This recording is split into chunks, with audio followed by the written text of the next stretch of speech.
நம்ம மருமவ என்ன பண்றான்னு போன் பண்ணி கேட்போம்.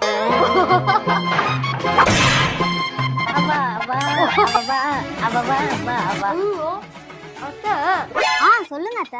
நம்ம தனி கொடுத்தனம் போனதுக்கு அப்புறம் ஒரு போனை கூட காணோம். ஆமா, ஏமா போன் எடுக்க அம்மா நேரம்? குளிச்சுட்டு இப்பதான் கோயிலுக்கு போயிட்டு வந்த அத்த. குளிச்சுட்டு கோயிலுக்கு போய் வந்தியா? நம்புற மாதிரி இல்லையே. போட்டோ அனுப்பு. போட்டோவா? தோ இப்போ உடனே அனுப்புறேன் அத்த. ஏங்க அத்தை என்ன ஒரு போட்டோ கேக்குறாங்க, என்ன நீங்க ஒரு போட்டோ எடுங்க.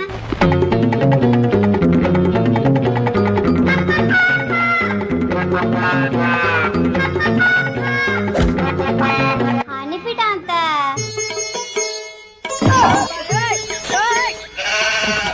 அடடா, மகாலட்சுமியே மாசா இறங்கின மாதிரி இருக்க. தனி கொடுத்தனம் போன உடனே தாறுமாறா பொறுப்பு வந்துருச்சு. சரிம்மா, நான் அப்புறமா போன் பண்றேன். ஏங்க இந்த போட்டோவை பாருங்களா. மரியாதை எப்படி கண்டுபிடிக்கிறீங்க?